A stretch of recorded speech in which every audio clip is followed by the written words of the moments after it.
Ahoj, vítejte u dalšího dílu podcastu Být mámou je výzva. A dnes tady mám hodně zajímavého hosta a tím je Veronika Vanessa Valko. Já ti asi budu říkat Vanes, jo?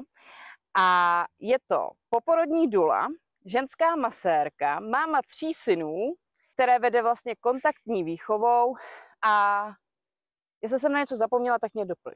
Ještě jsem laktační poradkyně a vyrábím různé výrobky. A to je tak všechno. Super, super. Ty toho máš opravdu jako hodně, co tě baví a čemu se věnuješ. Jak bys to třeba řekla, jako že jsi multipotenciálka? Řekněme. Asi jo. Mě vždycky od malička toho bavilo hodně. Nikdy jsem neměla jenom jako jednu zálibu. Dělala jsem dramaťák, výtvarku, a hudební nástroje i sport. Takže vždycky jsem tíhla k tomu věnovat se více oblastem a to tvoření mi právě zůstalo, toho jsem se nevzdala a k tomu jsem přidala další profese, který mě vlastně přivedlo mateřství, protože to jsem neplánovala takhle dělat, já jsem původně chtěla být paní učitelka ve školce, ale pak když jsem vlastně porodila prvního syna, tak jsem zjistila, že chci být víc ještě u těch menších dětí, než až u 3letých, takže jsem se k tomu přesunula. Ty teda jako umíš toho hodně, baví tě toho hodně. Ano. Jak to stíháš všechno? Složitě. Někdy je to složitý, někdy jsem opravdu unavená, ale já nemám ráda nudu. Takže já každou volnou chvíli se snažím využít vlastně k práci asi. buď se vzdělávám, nebo něco tvořím, nebo dělám jakoby sítě, abych se propagovala. Takže každou volnou chvilku tak nějak se snažím smysluplně využít, abych jenom tak jako nepřežívala. Jasně, rozumím. Přijde mi to strašná škoda, jenom prostě sedět a nic nedělat. Rozumím, jo, já to mám totiž úplně podobně, taky nedokážu jen tak jako sedět, nic nedělat, jo, takže buď to uklízím, nebo jsem s dětma, nebo něco stříhám videa, nebo prostě něco přesně tak to mám. dělám dalšího. Já už jsem říkala, že máš 3 syny. Jak staří jsou? Nejstarší bude mít teďka 7, druhý má 4 a nejmladší bude mít rok v létě. Takže vlastně celkem jako blízko i sebe, dalo by se říct. Vždycky po 3 letech, všechny 3 mám letní, tak jsem to chtěla, takže jsem ráda, že mi to vyšlo a za mě jsou ty 3 roky fakt jako ideální rozestup, protože to starší dítě je už trošku soběstačný, už to není úplně jako, na všechno nepotřebuje tu máminu pomoc. Na druhou stranu pořád si hrajou, pořád je to baví, ale není to už takový to jako neohrabaný dítě, který mi na to miminko skočí, aniž by to vědělo, protože prostě takhle tak se pohybuje to malé dítě, takže v těch 3 letech už prostě pochopí. Nesmíš to dítě, prostě to miminko na něho skočit. Někdy to sice udělá, protože chce, ale není to takový to, že si to neuvědomilo. Takže za mě je to opravdu jako dobrý rozestup. Už to nebylo tak náročné, jako třeba kdybych je měla 1,5 roku po sobě. To si prostě nedokážu představit, nebo 2 roky po sobě. To je, na jednu stranu by to bylo fajn, určitě, měli by k sobě možná ještě trošku blíž. Na druhou stranu si dokážu třeba představit i 4letý rozestup. Kdy prostě třeba teďka vidím, že ten nejstarší, to malý miminko, on už bude mít rok, ale on ho prostě zbožňuje, on by ho pořád choval. Vlastně by mi strašně chtěl pomáhat. Kdyby měl o rok víc, tak by měl větší sílu a dokázal by toho víc a on by byl šťastný, že mi může jako o tolik víc pomoct. Takže i to by mělo určitě svoje pro. Když jsme si psali, tak ty jsi říkala, že syny vychováváš kontaktní výchovou. Můžeš to nějakým způsobem divákům nebo posluchačům nastínit, co to vlastně je?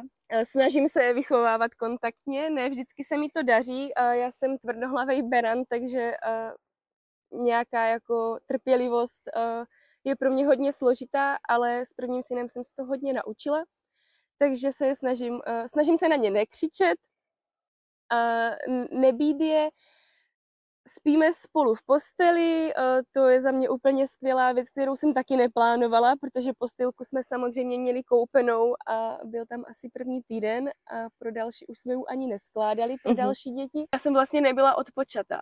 Já jsem ho pořád kontrolovala, přes ty šprušle jsem se dívala, jestli dýchá, jestli už spinká.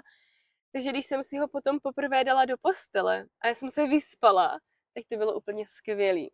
Já jsem byla šťastná, já jsem si přes něho dala jenom ruku a slyšela jsem, cítila jsem, že dýchá a vlastně jsme spokojeně usli a pak už tam zůstal, pak už nikdy do postýlky nešel. Prvního syna jsem potom i hodně nosila, což původně to bylo i kvůli tomu, že v tom kočárku být nechtěl, potom kvůli cestování, protože když jsem třeba jela s kočárkem do Brna, tak jsem zjistila, že to není úplně jako to nejlepší, takže pak jsem ho hodně nosila.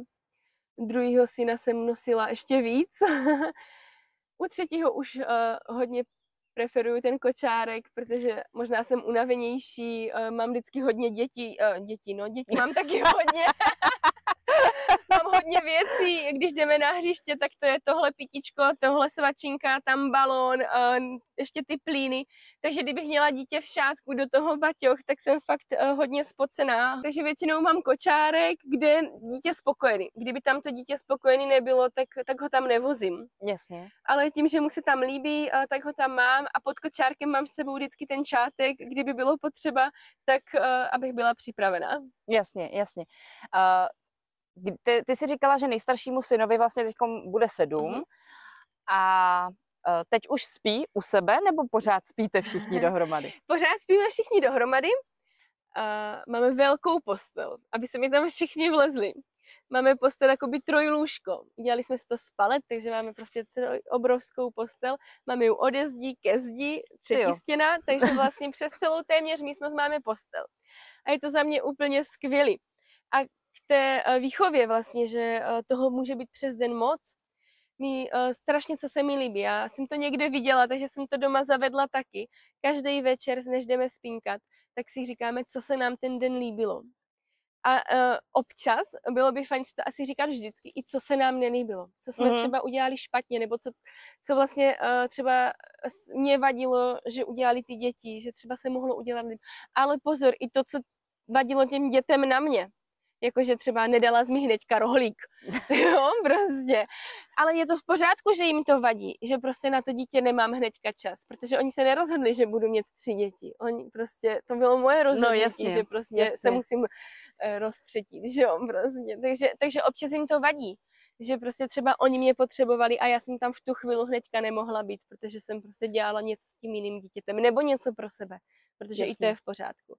Jo, třeba starší syn tohle už moc dobře ví, že když máma dělá něco pro sebe, tak chce mít klid.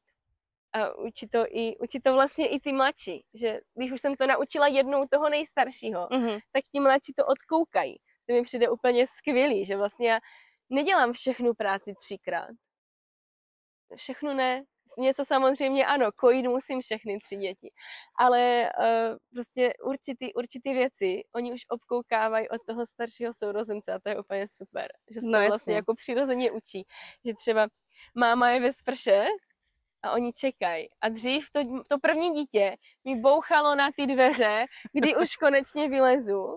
A ty ten starší je vezme a říká, máma je ve sprše, nechte ju tam chvíli, ona jinak bude strašně protivná, když prostě ji nenecháme.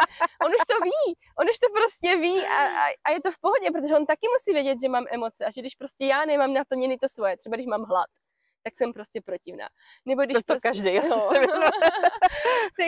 takže toho jsem to naučila a on už jim to řekne, hele, nechte tam tu mamku chvíli, protože ona jinak prostě bude na nás křičet, ona prostě jo, takže on ji vždycky jako odtáhne pryč a mi to vlastně udělá strašnou radost, že prostě to ví, že jsem ho to fakt naučila, že prostě jsem to chvíli na něho strašně pyšná. Takže... Jo, to je super, tohle je super. My vlastně předtím, když se nám to myslím nenahrávalo, tak jsme ještě mluvili o tom, že mám v posteli. Že máš všechny postely, ale že vlastně si to hrozně moc užíváš, protože nikdy nevíš, kdy přijde vlastně jakoby ten den a ten může přijít každým dnem kdy ten nejstarší vlastně bude chtít do pokojíčku a potom to bude jak lavina, jakože pak bude prostřední, pak nejmladší. Prostě ten nejstarší syn, on je takovej hodně citlivý. Proto si i myslím, že tam se mnou tak dlouho je.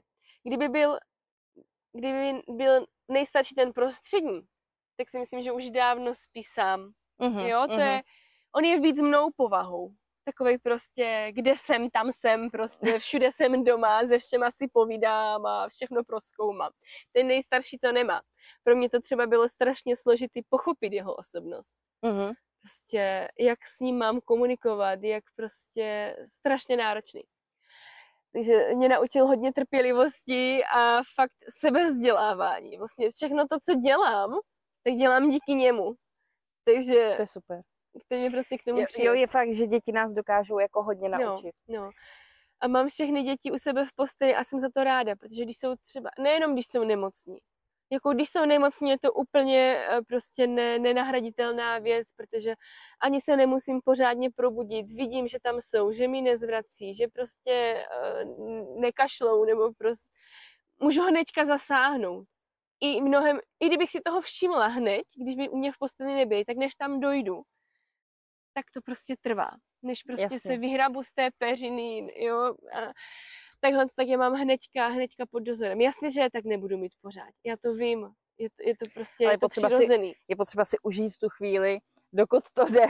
A já mám taky jako, že děti v posteli. My teda nemáme tak velkou postel, takže je pravda, že manžel někdy musí spát na gauči. Ale syn má teda svoji postel, tu má ale u nás jako v ložnici, protože i když spí na svý posteli, tak třeba jako epileptický záchvat by mě vzbudil. A teda pevně v to věřím. Jo?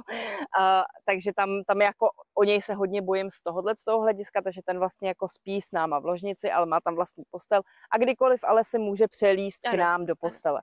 Někdy tam spí celou noc, někdy se uprostřed noci zvedne, prostě přestěhuje se k nám do postele a dcerka tam má taky svůj vlastní pokojíček, má svůj vlastní postel, když tam chce spát, tak tam spí, když chce s náma, tak spí s náma. Takže prostě přesně tohleto vím. Teďkon třeba je pravda, že se zvyšuje ten interval, jo? Jakože třeba za minulý týden chtěla 3krát spát u sebe v pokojíčku a předtím to bylo třeba jednou za měsíc nebo tak si říkám, hele, to už je 3krát, ona si to jako prodlužuje, jo? Ona už prostě jako spíš pendluje mezi teda náma a tím pokojíčkem. A úplně ze začátku, když jako řekla, že chce spát ve svém, protože ona má autopostel, že chce spát jako ve svém autě, tak se třeba ve 2 ráno vzbudila, plakala a běžela za náma. Ano. A teď vlastně jako se vzbudila až v 6 ráno, jo. Takže to je taky jakoby, přesně vím, že i u nás vlastně může přijít a myslím si, že přijde jako každým dnem ten den, kdy řekne ne, prostě jako tady mám svoje auto, tady mám svůj pokoj. A už budu spát jenom tady. A je pravda, že i my rodiče, jak já jsem si na to zvykla, že je vedle mě, že ji můžu kdykoliv obejmout a podobně, tak ve chvíli, kdy ona byla vedle, tak já nemohla jsem usnout, pořád jsem se převalovala a furt jsem přemýšlela, jestli je v pohodě. Asi 6krát jsem byla jí zkontrolovat, jestli je v pohodě, než jsem se ujistila, že opravdu je v pohodě a musela jsem uklidnit jako i svoji hlavu, že je v pohodě. A to potom jako člověka teda aspoň mě napadají některé jako neuvěřitelné scénáře, protože my bydlíme v přízemí, já normálně zamykám všechno teda jako i kvůli tomu, aby si neutek, protože už se to jednou stalo. Ale vlastně vchodové dveře zamčený, klíče prostě vyndaný, ty dveře na terasu byly taky zamčený, ale mě už i napadaly prostě takový scénář, co když se sem někdo vloupe, teď ti ublíží, protože ona je první na ráně tam jako a že vlastně obejvák, dětský pokoj, koupelna a pak je ložnice, jo.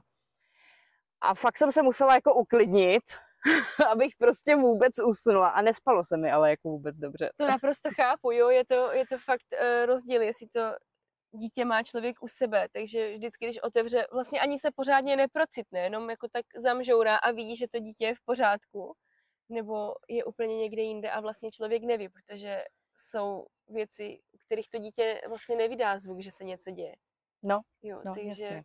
I proto vlastně to moje miminko skončilo u mě v posteli, protože Za prvé jsem teda žádný monitor dechu neměla.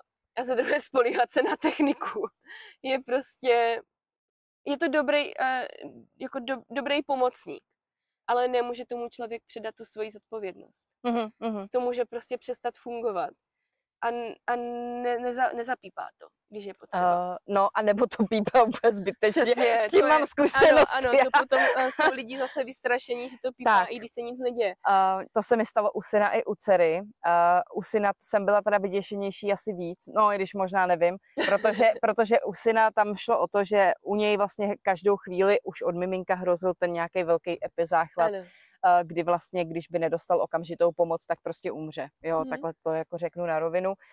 Samozřejmě prostě jako u dcery jsem se zase bála, aby se neopakovalo něco podobného jako prostě u syna, jo. Takže aby prostě taky jako, aby byla zdravá. Ano. Takže u obou se mi stalo, u syna, když začal houkat monitor, a nevím, kolik mohlo být, já nevím, 3-4 ráno, a vlastně začal houkat ten monitor dechu. Já jsem vyletěla z té postele, úplně prostě jsem, v první řadě jsem si na něj dala ruku a on normálně dechal. Ano. Tak to jsem si říkala, se ze mě jako ten monitor dělá srandu nebo co. A u dcery se mi to stalo taky. Jo, ta dokonce, ne že dechala, ale ona si dokonce povídala, ona byla vzhůru, protože jí to vzbudilo. Aha. Tak si jako žvatlala.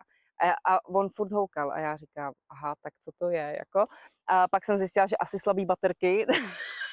No, ale právě. Ale je to hrozný vyděšení prostě. Začal houkat, aspoň když měl slabé baterky. Průser by byl, kdyby měl slabé baterky a vlastně už nehoukal. No jasně, no. Jo, prostě pak člověk si říká, to dítě je v pořádku, je tam monitor, takže kdyby něco, monitor mě zavolá.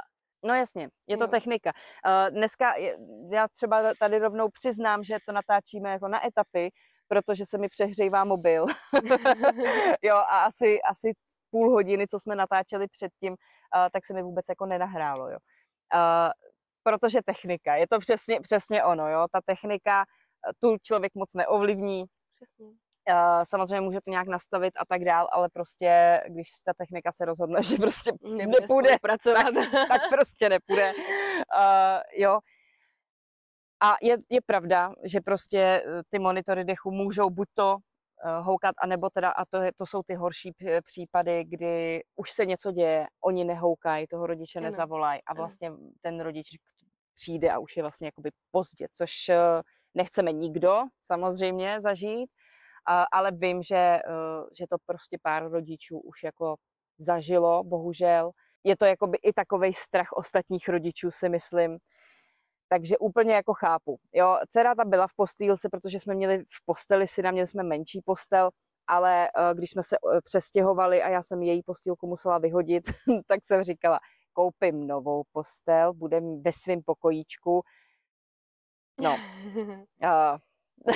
jako postel jsem koupila, pokojíček má, že by tam úplně chtěla, jako teďkon říkám, 3 dny tam spala, ale zbytek byla prostě jako s náma, usínala s náma. A ona se i vždycky řekne, koho chce, aby jí jako uspal. Jo, tatínek, maminka. Nechce samozřejmě být jako v místnosti sama. I když chce být ve své posteli, v tom autíčku, tak mami, a půjdeš si ke mně sednout, jo? A já tam jenom sedím, držím jí za ruku a vlastně to jí stačí. Ano. No jí stačí jenom to vědět, že já tam jsem a že nějaký bubák na ní teda jako protože nemůže. Už k tomu dozrála. Prostě průběžně k tomu dozrála. Byla u vás, pak teď se osamostatňuje, takže spinká u sebe, ale musíš tam ještě být. No jasně. A potom už nebude potřebovat ani tu ruku. A komu to bude líto? Máma. Mně to bude líto. Máma to bude líto, přesně. Jiné, ona prostě dozraje. Ale my to potom jako obrečíme, že vlastně už nás to dítě nepotřebuje, ale pro nás je to pořád to malé dítě. Právě. Já se jako děsím i takových těch věcí, jako až bude chtít poprvé sama ven. Jo. Jo, jako až bude chtít jít sama do školy třeba. Jo. Nebo spát u kamarádky, jo, nebo prostě tyhle jako věci, které já jsem jako zažívala, že v 5 letech mě máma jako řekla, tady si vem kolo a jezdi si kolem baráku nebo jet na hřiště, je mi to vlastně jedno. tak v tu chvíli, jako nevím, jestli jí to teda bylo jedno, ale jako tak tenkrát tvářila se tak. tvářila se tak, mami jdu ven, prostě mě bylo 6, já jsem sama chodila do školy, prostě jo, bydleli jsme tady na vesnici, jo, nebylo to nějaký frekventovaný město, ale prostě sama jsem šla do školy, sama jsem se vzbudila, nasnídala, prostě vyčistila jsem si zuby, oblíkla jsem se, že jo, vzala jsem si tu aktovku a šla jsem prostě do té školy. A vlastně jako velmi brzo jsem byla hodně samostatná a tenkrát, že jo, tak v těch 90kách prostě to tak jako bylo, že nebyly mobily, já jsem se orientovala podle lamp, že jo? Jak až lampy. Až se rozsvítějí lampy, tak pojď domů. Když jsem jako chtěla změnit lokaci, že jsem byla na hřišti, máma věděla, že jsem na hřišti a chtěla jsem jít ke kamarádce, tak jsem musela nejdřív přijít domů, oznámit mámě, že jdu ke kamarádce, teď k jaký kamarádce, s kým tam budu, v kolik přijdu, lépe řečeno, jako přijdu teda, až se rozsvítějí ty lampy, když jsem ještě neuměla ty hodiny. A pak jsem mohla teda jako odkráčet k té kamarádce. Dost často kamarádka šla se mnou, jo, aby jsme teda jako, anebo jsme se rozdělili, ona šla, já se jdu zeptat k nám domů, ty se běž zeptat k vám domů a sejdeme se tady prostě na návsi. Přesně, jo, to v dnešní době není, no, to není. A možná, že tenkrát právě tím, že nebyly ty mobily a nebyla vlastně nebylo takových možností kontrolovat to dítě, tak ty rodiče možná, nevím, dejte mi to, když tak vědět do komentářů, jo, jako vy, co jste to zažili, co jste měli děti v téhle době, jo, co jste ve věku třeba jako mojí mamky a jak jste to vlastně prožívali, protože máma říkala, že jo, samozřejmě, že jsem měla prostě jako strach, jo, ale že mi věřila, věděla, že se na mě jako může spolehnout, ale nebyla tam takových možností té kontroly jako dneska, jak jsou chytrý hodinky, mobilní telefony prostě a tak dál. Pak mi teda ještě říkala, že někdy se dokonce dohodla s různýma sousedkama v té vesnici prostě, s různýma ženskýma s kamarádkama ve vesnici, jakože hele, Míša bude někde tam, kam ty dohlédneš, vidíš, občas tam mrkni. A možná, že to takhle opravdu fungovalo. Je to možný. Že to takhle měli jakoby všichni, my jsme měli hrozný pocit jako svobody, jo. A vím, že prostě kolikrát já jsem přišla domů, máma si okopávala prostě záhon, nebo myla okna, nebo prostě něco. V pohodě. A byla úplně jako, že v pohodě, rádio na plný koule, já jenom jako, že mámi, já jdu teda jako k Nikole. Jo, dobrý, prostě. A to bylo vlastně všechno. Ano. Lidi na to byli zvyklí. Já nevím, jestli tenkrát hodně lidí říká, že byla ta doba mírná, že se tolik dětí nestrácelo, to já si teda jako nemyslím úplně, protože všichni známe případ třeba Aničky Janatkový, která jako to bylo nějak tak jako zhruba, nevím v kolikátém roce to bylo, ale... No já už jsem jezdila na střední. Takže to bylo přes 2000 už. No, ale jako i tak, i dřív, jako 90ky jsou známí tím, že byly šílený. Přece. Jak to, že se ty naše mámy nebály? Já se fakt tohodle budu bát. Já se třeba přiznám, že moje dítě už samo chodí a všichni mi říkali, že když ho vychovávám kontaktně, nechodí mi do školky, nechodí mi do školy, že budu mít doma prostě neschopnýho asociála, tak moje dítě mi chodí vyzvedávat balíčky. Jsme taky na vesnici, není to přes cestu, nebo jenom jakoby přes malinkou, není to přes žádnou hlavní cestu, ale je to kolem hlavní cesty, takže jakoby ten strach mám, ale on je na sebe vždycky tak strašně pyšnej, že to vlastně jako dokáže a té mámě pomůže. A třeba před půl rokem nebo před rokem by to bylo jako nereálný.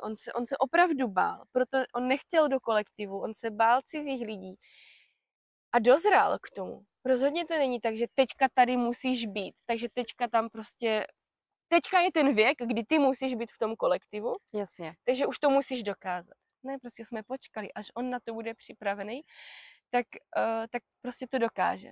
A není to tak, že mu to přece oddaluju. Souhlasím s tím, že to dítě si jakoby k tomu samozřejmě musí jako dojít. Myslím si, že to je mnohem lepší, než když je to dítě do něčeho jako tlačený. Protože já sama vím, že když mě někdo do něčeho vyloženě jako tlačí, teď musíš a tamhle ty v tvým věku to taky už dělají. A tak ty musíš taky, aby jsi byla pozadu, tak vlastně jako vím, že i tenkrát jsem měla takový jako pocity, že aha, takže oni už to umí, takže já jsem absolutně neschopná. Já nejsem dost, nebo jako co. A to si potom člověk nese do toho, do té dospělosti. A potom to odbourává hodně těžce. Jde to odbourat, ale jde to jako hodně těžce. Myslím si, že tohle to jako nechat to dítě hlavně ale bejt s ním a říkat, hele, jako to, že to umí Franta právě jako taky tamhle od sousedů a ty to ještě neumíš, je v pohodě prostě, tak ty umíš jiný věci, které Franta neumí. Ale prostě a jako, i kdyby Franta uměl všechno. Tak no. No a co? Prostě tak moje dítě je úplně někdo jiný. Já nepotřebuju, aby všichni splňovali tu stejnou škatulku. Přesně. Já potřebuju, aby to dítě nebylo úplně blbý, to jako ano. Ale hlavně, aby bylo šťastný. Aby prostě dělalo to, co jeho baví. A ne to, co od něho ta společnost chce. Mm-hmm. Jo. Může mi klidně tam vyřezávat panáčky ze dřeva, nebo prostě, ať si je klidně pilot. Mně je to vlastně ve výsledku úplně jedno, pokud on s tím bude v pohodě. Když tohle to bude chtít, tak se tomu bude věnovat a naučí se to. Klidně doma. Klidně se to naučí doma. Nepotřebuje na to tu školu, když to bude chtít. Jakože, jo, ono hodně, i třeba jako dospělých lidí, hodně se jako naučí, mají nějakou školu, ale vlastně zjistí, že je to vůbec jako nebaví. Že tam šli jenom kvůli rodičům, nebo prostě kvůli tomu, že na to měli jako zrovna známky, nebo že nevěděli, kam mají jako jinam jít, což byl můj případ třeba. Ale vlastně potom zjistí, mě vlastně baví něco úplně jiného a začnou se vzdělávat úplně jako sami. Samozřejmě, když totiž tě něco baví a chceš v tom být dobrá, tak logicky se prostě sama jako vzděláš. Tady jde u toho, k tomu se vlastně dostaneme i k tomu domškoláctví, že jde hlavně o to, aby teda nějakým způsobem splnil, tam to musí asi splnit prostě nějaký jako očekávání toho školského systému, ale vlastně jako ve své podstatě mě je hrozně blízká ta myšlenka, jo, jestli mě rozumíš, že prostě ať to dítě dělá, co ho baví. Já sama jako, a říkala jsem to i manželovi, říkám, nebudu prostě dceru tlačit prostě do něčeho, jako že budeš doktorka, protože ne, prostě když jí bude bavit herectví, tak bude prostě na herectví. Když jí bude bavit vařit, tak bude prostě jako do kuchyně. A podpořím jí vlastně jakoby v tom, co jí zrovna bude bavit, co ona bude chtít hlavně dělat, jo, a snažím se jí vlastně jakoby vést i k tomu dneska, jo, že třeba všechny děti ve 4 letech mají prostě jako chodí do nějakého kroužku, já furt nevím na co, protože furt se jí ptám a ona furt taky neví, jako. Ale ono není potřeba, aby dítě ve 4 letech chodilo na kroužek. Prostě pak jsou ty děti vlastně přetížený, protože prostě od 3 let mají každý den nějaký kroužek a je toho na ně moc. Tak prostě, když zatím nepotřebuje se v něčem rozvíjet víc, tak ať nechodí. Rodič ušetří a dítě je vlastně spokojený. Jako nemusím všechny děti cpat na kroužek jenom proto, že se to očekává. No jasně. Všichni chodí na hudební nástroj. Ale to dítě třeba vůbec nechce. Samozřejmě maminkám říkám kolikrát, že nemají ty děti porovnávat, ani jako hlavně nezdravě dítě s postiženým dítětem porovnávat, ale samozřejmě, když má člověk doma obojí, tak někdy se jako přistihne, že si třeba řekne, jo, prostě ne, že tohle v jejím věku někdo, jakoby, já nevím, Ondra nedělal, ale spíš to mám tak, že když si vezmu, jak je nesamostatný Ondra, tak mě až fascinuje, jak moc samostatná je ona. Ano. Možná, jo, jakože ostatní třeba maminky mi řeknou, jo, ale jako stejně v některých věcech je pozadu, než třeba moje dítě, nebo prostě jo, taky někdy to slýchávám. Ale, takže možná zdraví, no jasně, ale rodiče jako jenom zdravých dětí by to viděli jinak, ale já ji považuji za nesmírně jako chytrou, rozumnou holku, která prostě opravdu mě jako roste před očima. Já se jenom jako děsím toho dne, až prostě řekne tak a teď chci jít prostě sama ven, chci jít sama do školy, chci spát u kamarádky a kdy už mě prostě jako nebude potřebovat. Ano. To říct. Ono je to strašně nepředstavitelné pro ty maminky těch novorozených dětí, kdy prostě to dítě, já jim vždycky říkám, že jsou malí opičky a jenom se neumí držet té maminky jako prostě ty opičky v té zoologické. Ano. Ale prostě my jsme takový opičky. Ono je to strašně nepředstavitelné, když prostě ta unavená máma v 6 nedělí kojí a pořád chová to svoje dítě a já jí řeknu, užívejte si to. Tak na mě kouká, jako prostě. Co si to prostě ta Vanessa zase jako, co to mele? Jak si to mám užívat, když jsem strašně 2 hodiny spím denně. Přesně. To je hotová jsem. Jo. Ale, všechno mě bolí. Ale oni to pak vidí. Až už to není ten první měsíc, až to je prostě třeba ty 2-3 měsíce, tak už vidí, že vlastně to je jinak. A že už to není furt. No jasně. A pak to vlastně je míň a míň, ale oni si to začnou užívat. Většina těch maminek si to začne užívat. A ne, že by byla smutná, že tam si to neužívali. To je naprosto v pořádku, pokud prostě si neužívá. Že naprosto v pořádku, když si máma neužívá každou chvíli mateřství. Jasně. Ne, neužívám si všechno. Občas mě to štve, strašně chtěla bych být sama moc kdykoliv, kamkoliv, ale to neznamená, že ty děti mám méně ráda. No jasně. Jo, to je taky zase strašně častý problém, že ty mámy, když mají tenhle pocit, tak si myslí, ježiš, tak co dělám blbě? Jak to, že to nemám, jak na tom Instagramu, kde je furt jenom všechno zalitý sluncem, kde se to dítě u jídla neumaže a na každé fotce a videu je krásný, všude je uklízeno a žena se usmívá a je šťastná. A ještě mají dokonalý vztah 100%. s manželem. A hromadu lidí kolem sebe, který kdykoliv pohlídají to děti a protože a cestujou celý furt vlastně. Furt cestujou. Jo, ten dokonalý instagramový svět je krásný, ale má to daleko do reality. Jakože já neříkám, jo, znám spoustu prostě rodin, který opravdu jako cestujou, hodně cestujou, jezdí karavanem nebo žijou třeba v karavanu. To se mě moc líbím. A prostě mají takový ten jako svobodný život a i s těma dětma a právě možná i díky tomu domácímu vzdělávání vlastně můžou vlastně jako cestovat a tak, ale i tam si myslím, že to není vždycky zalitý sluncem. Ale jako. Pozor, zase nemusí. To, že mají děti na domácím vzdělávání, neznamená, že musí žít nějaký cestovatelský život. Jasně, ale můžou, když chtějí. No ale pozor, protože já jsem si to myslela. Já jsem si říkala, je super, tak já teda si dám to dítě na domácí vzdělávání a my můžeme pořád někam cestovat. Koupím karaván. No jasně. Akorát na něho mít ty peníze, jo. I na to cestování. I když je to levný to cestování, tak prostě musí člověk... já se třeba teďka rozvádím, takže muže mít nebudu, ale ještě jako pořád jsme manželé a když jsme spolu byli, tak on třeba nemohl se s náma zbalit a jet. On je prostě klasicky zaměstnaný. Takže jsem neměla tu podporu, že teda bychom jeli někam cestovat. Kor toho, že ho to teda nebaví. Tak vlastně ani nemohl. Co mám děti, tak nejsem takovej ranář. Jo, kdybych byla sama, tak se klidně zbalím a jedu hned. Jenomže s těma 3 dětma, sama vlastně, kdybych jela bez toho chlapa, tak jako já se bojím trochu. Jo, tak kdybych byla sama, tak byť z toho nemám radost, tak bych si klidně uslela tady ten spacák. No jasně. Jo. A kdyby se něco stalo, tak se stane něco jenom mně, nebo kdyby mě někdo řekl, že tady nesmím spát, tak se vlezu do auta a vyspím. No ale teď se tam s těma 3 sedačkama nevyspím a 3 dětma v tom autě. Navíc s ročním batoletem bych nespala bez stanu takhle u vody, sama bez chlapa ještě k tomu. Jasně. Já bych se prostě bála. Takže neznamená to, že když mám děti na domácím vzdělávání, že musím cestovat. Jo, to je zase strašně častý, že všichni, co mají na domácím vzdělávání, tak oni pořád všude cestujou. My ne.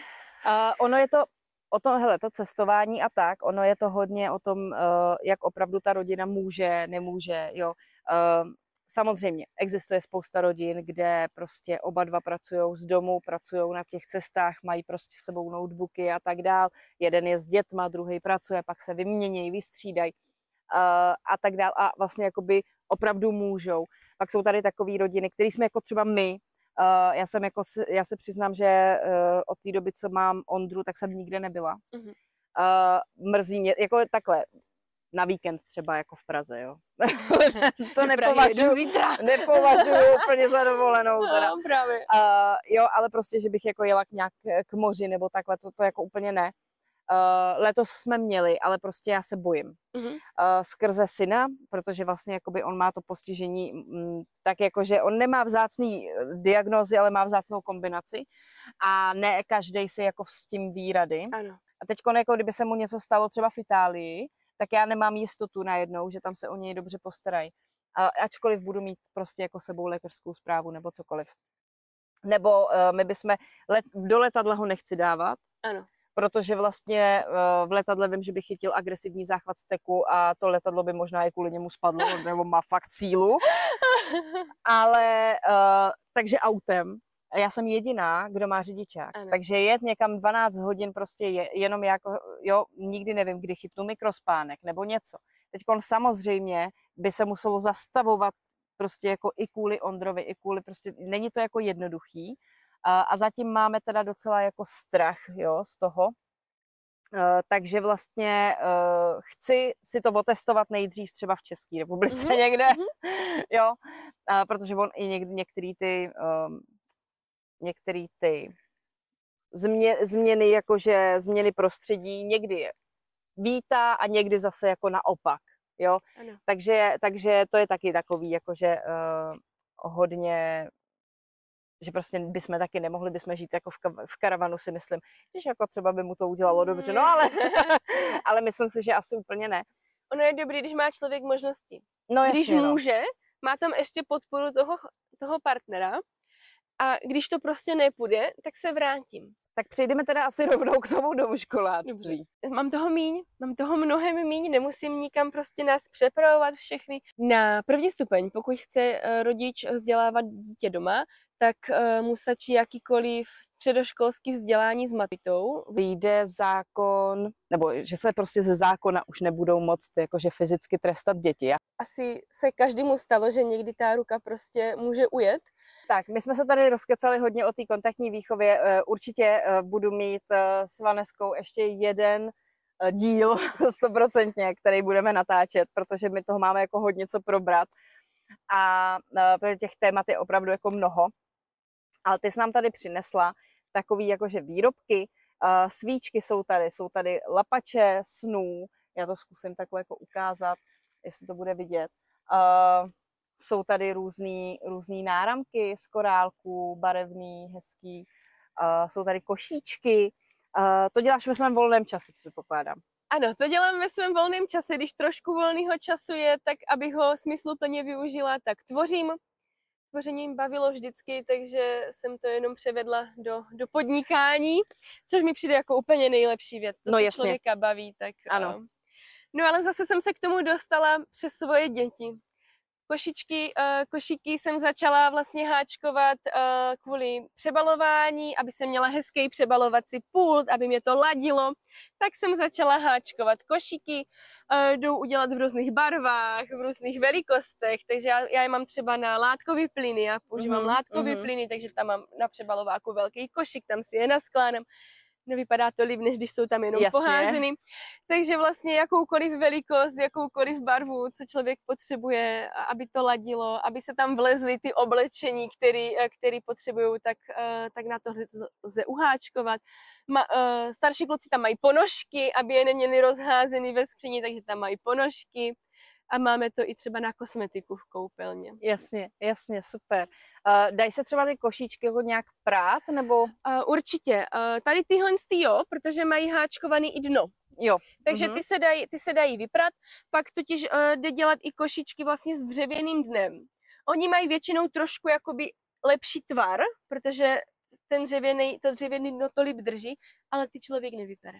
Jasně. Takže za mě lepší kor s dětma mít celý háčkovaný, jde třeba i kulatý udělat nebo obdélník a ten hodím prostě do pračky, vyperu a mám ho zase jako novej. Jsou z bavlny. Jo, snažím se používat vždycky přírodní materiály, protože prostě je mi to bližší. Jasný. Máš jakoby všechny ty výrobky máš na webu? Já hodím určitě, nebo ne? Trošku se přiznám, že ten web, co se výrobku týče, nestíhám aktualizovat, ale mám různé ukázky většinou na Instagramu a tam se mnou dá prostě už konkrétně domluvit. Jasně. Na Instagramu toho mám určitě víc než na webu. klidně můžeš jako říct svůj Instagram, já ho stejně potom budu dávat i do popisku, takže kdybyste chtěli Vanes kontaktovat třeba právě jakoby ohledně nějakých takových výrobků, tak určitě můžete. Kde ti teda najdou? Najdou mě na Láskyplná péče, bez diakritiky, a web je vlastně láskyplnápéče.cz. A jinak na tom webu, tak vlastně tam najdete, což budeme probírat právě jako příště, tak tam najdete i to, že služby poporodní důly, služby laktačního poradenství a i vlastně ty ženské masáže. Přesně. Jo. Kdo si nejčastěji kupuje třeba jakoby ty výrobky nebo většinou by si doporučila? Určitě bych je doporučila rodinám s malýma dětma, protože všechny i ty svíčky mám bez parfemace, právě aby mohly i k malým dětem, protože třeba děti do půl roku by moc s parfémama neměly přijít do kontaktu s různýma vůněma, kor třeba v 6 nedělí. V 6 nedělí, kdy prostě je fakt důležitá vůně maminka, miminko, aby se nenarušovalo, tak ale i v tomhle období to chceme mít hezky, zapálit si třeba večer svíčku, jenomže ty kupovaný v obchodě jsou všechny parfumovaný a většinou ještě umělou parfumaci. Mě osobně z toho třeba bolela hlava. K dítěti bych to vůbec nechtěla. Ale už nedělám ani moc jako s esenciálníma olejema svíčky, protože ani tohle k těm malým miminkům nedám. A já chci, aby to mohly používat rodiny už i v tom 6 neděli, aby to nenarušovalo tu vůni. Takže nejvíc vonavý je to, tady třeba to je ze včelího vosku, takže tam maximálně jde cítit vlastně včelí vosk, který i to ovzduší čistí. Takže nezatěžuje. No jasně, jo, jasně. Jenom vlastně z přírodních materiálů. Tahle je třeba ze sojového vosku, ale opět bez přidaných vlastně parfumací. Jasně, jasně. Já tady když tak ještě ukážu klidně, i mně se hrozně líbil ten andělíček. Takhle na kameru.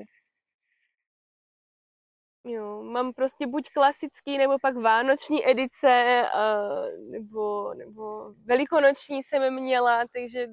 Takže vlastně ty i jako děláš třeba něco i jako co se týče nějakých právě jako období v roce. Když mám čas, tak ano, tak dělám a když čas nemám, tak se jako s tím nehroutím. Jasně. Ale většinou vždycky pár kusů mám udělaných a spíš to mám na objednávku. Když mi někdo napíše, že by chtěl prostě, mám tam ukázku té svíčky ano. A pak mi člověk napíše, jaký chce množství. Dělala jsem třeba lodičky vlastně plující na Vánoce, to bylo jako hodně oblíbený, takže dá se vlastně domluvit. Takže to i na zakázku hlavně. Ty svíčky a tady tyhle věci hlavně na zakázku. A ty košíčky taky? Taky, aby si mohli, mám jich pár už jakoby na skladě, tyhle, pak tam mám nějaký modrý, šedej, nějaký kulatý, ale spíš se soustředím na tu zakázku, aby to bylo přesně podle potřeb těch lidí. Jo, protože třeba každý šuplík je jinak velký, takže třeba do některého šuplíku bych 2 takhle vedle sebe nedala. No jasně. Takže udělám třeba už delší, ale uši. Ano. Jo, tak to je lepší mít vlastně naměřený už od zákazníka, od klientky a podle toho se přizpůsobit. Jasně. A ty lapače, to vím, že je hodně oblíbený teďkon vlastně. Ano. Jsou teda strašně krásný. Já tohle obdivuju, protože já jsem jako na ruce jakýkoliv vyrábění úplně levá, jo. Já to chápu a zase právě každý nemusí mít talent na všechno, protože podpoří vlastně toho druhého. Jo, a to je na tom skvělý. Potom člověk opravdu může dělat to, co ho baví, protože ne každý to umí. Ty lapače, to jsou, vlastně vím, že jsou jakási jakoby ochrana. Ano. Před čím? Před zlými sny je to ochrana. Vlastně ono to původně byly lapače tak vlastně zaplítaný. Jo? V bavlnkách vlastně ty zlý sny odchází pryč. Jo. Já když tak ukážu takhle zase na kameru, ať je to vidět, jo? Ať vidí diváci vlastně, jak je to zapletený. Kam odcházejí ty zlý sny. Tak takhle. Ale většina lidí to jako za mě má hlavně jako prostě bytový doplněk, proto se začaly dělat i vlastně ty háčkovaný, které si ukazovala předtím. Ty už tam nemají takhle zaplitaný ty šňůrky, ale lidi si to kupují, protože se jim to líbí. Je to třeba do pokojíčku krásná dekorace k těm dětem, jde tam dát třeba do prostředí dát minerální kamínek, zase buď barevnej podle prostě barvy, jakou chce, nebo podle znamení zvěrokruhu, kdy se to dítě vlastně narodí, nebo i buď vlastně jde dát do prostředka, nebo dolů na ty šňůrky, jde vlastně tam zaplíst nějaký ten kamínek, takže jde to jako přizpůsobit. Dá se s tím vyhrát. Když tak klidně si myslím, že bychom mohli trošičku nastínit vlastně, co třeba dělá taková ženská masérka. To seš vlastně ty, tak pro koho je vlastně ta služba určená? Také ženská masérka, jasně, že pro ženy, ale... Ano, ženská masérka je služba pro ženy. Nenechte se zmást, já masíruju i chlapy. Já umím masírovat chlapy, ale raději masíruju ženy. Jeden z hlavních důvodů je, proč se jako takhle tak rozlišuju, prostě každé to tělo je trošku jinak stavěný, takže víc se zabývám těma ženama. Masíruju totiž i břicho kvůli třeba masáže jakoby na podporu početí, nebo potom masáže po porodu, které jsou prostě primárně pro ženy. Ale hlavní důvod, proč mám jakoby, že jsem ženská masérka, je ten, že jezdím za klientkama domů. A já nechci, aby si mě zvali cizí chlapi domů. No jasně, rozumím, tomu rozumím. Ale pokud třeba mám klientku ženu, které jsem na laktační poradenství, pak tam jezdím masírovat, tak i ten tatínek, ten chlap je taky unavený, nosí ty děti, pomáhá té ženě a já ho ráda namasíruju. Jo, ale máš tam tu jistotu, že vlastně ona je tam taky, jo, že jakoby spíš si myslím asi z bezpečnostních důvodů. Mám to hlavně z bezpečnostních důvodů. Jo. Protože chlapi si pod tím mnohdy představí úplně něco jiného. Jasně, rozumím. Já opravdu, když se bavím s nějakýma chlapama, většinou na internetu, a řeknu, že jsem masérka, tak každý mi hnedka píše, já chci namasírovat. Ale já ne. No jasně. Jako pokud mi někdo takhle tak zareaguje, tak vím, že k tomu chlapovi prostě masírovat nepůjdu. Jasně, protože nevíš. Ale jako když jezdíš prostě třeba do té rodiny, masíruješ tu ženu a její partner třeba řekne, já bych potřebovala namasírovat záda, nemáš s tím jako Nemám s tím vůbec problém. Třeba jezdím do jedné rodiny, kde jezdím masírovat jenom pána. Protože pán masíruje svou ženu, tu masíruje, ano. Ale pána by nikdo nemasíroval. Tak tam jezdím já, ale tu ženu já znám. Takže... jasně, rozumím.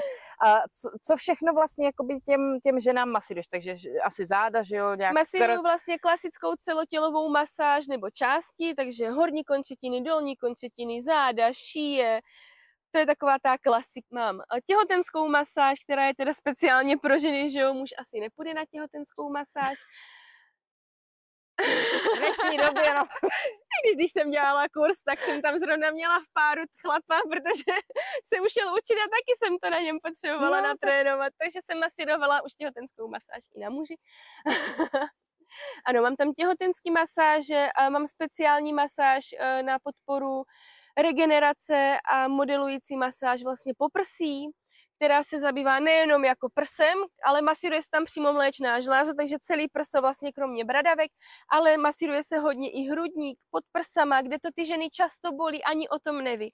Jak nosíme podprsenky, ty podprsenky s kosticama, tady to máme namožený, bolavý, tady celá ta ruka, takže to je hodně příjemná masáž a rozhodně mu jako doporučuji. Takže kdybyste chtěli masáž, ty jezdíš po celé České republice, nebo to máš nějak omezený kraje? Mám to omezený zhruba hodinu od mýho bydliště. Ani ne tak kvůli mně, jako spíš kvůli klientkám, protože se mi platí cestovný, jasně. Tak aby je to nepřišlo úplně draze, tak to mám omezený. Vždycky doporučuji si podívat vlastně odkud vyjíždím, já to mám na webu napsaný, spočítat si to, kolik jim to vlastně vyjde, nebo se mě zeptat, aby potom nebyli překvapení. Když je to třeba z větší dálky, tak doporučuji třeba 2, 3 domluvit se spolu, rozpočítá se to mezi sebe a jasně, je to vyřešené. Jo, tomu rozumím, třeba teďka tím, že se budu stěhovat, tak budu měnit okruh, kde budu vlastně působit. Ale protože tady, kde působím teďka už ty klientky mám, tak sem budu prostě jezdit. Budu mít třeba jednou měsíčně termín, budu potřebovat, aby se jich tam nahlásilo víc, ale budu semka pořád jezdit. Jo, takže kdyby třeba někdo chtěl, protože tady jsme vlastně jako Jižní Morava, kdyby třeba někdo chtěl, nějaká žena třeba z Prahy, tak je dobrý, kdyby si domluvila třeba aspoň 3, 4. Ale nemáš jakoby potom problém třeba do té Prahy dojet, když jich bude víc? Neměla bych problém, asi bych dojela, ale určitě zase buďme upřímní, bude tam i masérka, která to umí taky a nemusí, já ráda podpořím i kolegyně, já mám spoustu kolegyň z Prahy, který masírujou dobře, takže zase jde i předat kontakt, stejně jako na laktační poradenství nejezdím do Prahy, protože ta maminka potřebuje, abych s ní byla víc v kontaktu, abych byla třeba mohla přijet na druhý den, to prostě v Praze nedám. Takže já tam ráda doporučím kontakt na jinou kolegyni a dá se domluvit zase dál. Jasný. Neškudlím si všechny ženy Super. pro sebe. Super, takže kdybyste potřebovali i třeba kontakt, nebo byli teda z Jižní Moravy, možná i jakoby, já nevím, Olomoucký kraj. Olomoucký kraj teďka, Kroměřížsko, Prostějovsko, Olomoucko, tam se teď budu vyskytovat. A samozřejmě jako i Brněnsko, že jo? Brněnsko mi tam furt spadá a částečně budu ještě i na Znojemsku jednou za čas jezdit. Super. Co Hodonínsko, Břeclavsko tam? Hodonínsko, Břeclavko je... Břeclavsko? Břeclavsko je ještě v dojezdové vzdálenosti. Takže super. Takže pokud některá žena tam bude chtít, tak ráda dojedu. Jo. A jenom aby jsme tak trošičku jakoby, ty okruhy nějak aby jsme to jako ohraničili. Možná i jakoby nahoru, že jo, Blansko. Jo, tam to taky ještě vychází. I jako k Jeseníkám to je vlastně, takže tak to ono ta hoďka je docela jako velký okruh. Tak a jaký máš ještě masáže? Já jsem totiž původně ty masáže začala dělat, ano, opravdu tak, že maminka je unavená, bolí ju záda. Takže klasika, začala jsem vlastně tady tou regenerační masáží. No jenom, že maminky se chcou nechat i hýčkat, že jo. Není to jenom jako, že teda udělám si to, co musím, dopřeju si masáž, ale jenom takovou tu klasickou. Ale udělala jsem si třeba i manuální lifting obličeje, který vlastně vyhlazuje vrásky, nebo guaša masáž obličeje, to je minerálníma kamínkama. A teďka tam mám nově i ajurvédskou masáž hlavy, která vlastně pomáhá i třeba proti migrénám, takže i trošku jako i péče, i hýčkání. To je super, to je úplně super. Takže určitě podívejte se dolů do popisku, máte tam web, máte tam i Instagram na Vanesku, můžete jí napsat, kontaktovat a určitě se domluvíte, ať už na tu masáž, nebo třeba v rámci produktů, a nebo třeba jako laktační poradenství, případně kdybyste potřebovali mít poporodní důlu, tak vlastně taky můžete o laktačním poradenství a vlastně důle se budeme bavit příště, vlastně ve druhém dílu, už teď se můžete těšit, že jeden určitě bude, protože opravdu tady je hodně témat, který jsme chtěli probrat a neprobrali. A to bude pro dnešní díl teda asi všechno. Já se s vámi rozloučím, sledujte určitě na Instagramu i Být mámou je výzva. Mrkněte i na Hero, kde je vždycky dopředu díl, dřív než na YouTube. Máte tam celý ten díl bez reklam a můžete se ptát i hostů, který já vám napíšu do Discordu, že budu mít nějaké hosty, tak můžete i vlastně psát otázky, ptát se jich a hosté budou odpovídat potom na podcastu. Já ti strašně moc děkuju, že jsi tady byla, že jsi za mnou přijela. Příště přijedu já za tebou, to už jsme domluvený, až se to trošičku sklidní situace a dojedeme vlastně jakoby zbytek těch otázek, protože jich je opravdu jako hodně. A dneska nás, co si budeme, jako pozlobila technika, to byla dost. Trošku.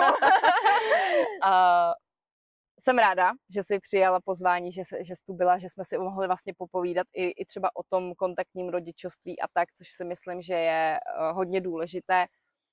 A budu se na tebe těšit příště. Já moc děkuji za pozvání, bylo to skvělé, užila jsem si to a i já se těším na příště. Děkujeme, že jste poslouchali a že jste se dívali. Mějte se hezky a ahoj.